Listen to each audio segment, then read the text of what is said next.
Hello കൂട്ടുകാരെ, ഇന്ന് വിശുദ്ധ കൊസ്മാസിൻ്റെയും വിശുദ്ധ ഡാമിയൻ്റെയും തിരുനാൾ നമ്മൾ ആഘോഷിക്കുകയാണ്.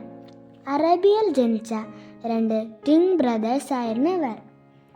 രണ്ടുപേരും ഈശോപ്പയുടെ ചങ്കുകളായ നല്ല അടിപൊളി ഡോക്ടർമാരാണ്. പക്ഷേ ഒരു പ്രത്യേകതയുണ്ട്. ആളുകളുടെ കയ്യിൽ നിന്നും ഒറ്റ പൈസ പോലും വാങ്ങാതെയാണ് അവർ ശുശ്രൂഷ ചെയ്തിരുന്നത്. നമ്മുടെ ഈശോപ്പയ്ക്ക് അത് ഭയങ്കര ഇഷ്ടപ്പെട്ടു കേട്ടോ. അവർ താമസിച്ചിരുന്ന സ്ഥലത്തെ ആളുകൾക്കെല്ലാം വളരെ പ്രിയപ്പെട്ടവരായിരുന്നു അവർ.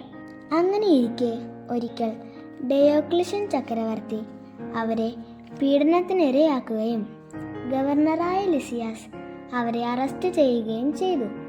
പിന്നീട് രണ്ടുപേരെയും അവർ ശിരച്ഛേദനം ചെയ്തു അത്രേ.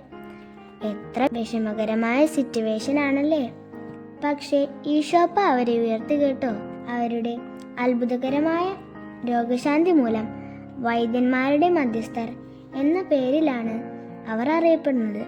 പണം എന്ന ഒറ്റ ലക്ഷ്യത്തോടെ പഠിച്ച് ജോലി വാങ്ങാൻ ശ്രമിക്കുന്ന ഇന്നത്തെ ആളുകൾക്ക് രോഗികളുടെ ശരീരവും മനസ്സും ഒരുപോലെ സുഖപ്പെടുത്തിയ ഈശോപ്പയുടെ ഫേവറേറ്റായി ജീവിച്ച ഇവർ എന്നും ഒരു മാതൃകയാണ്.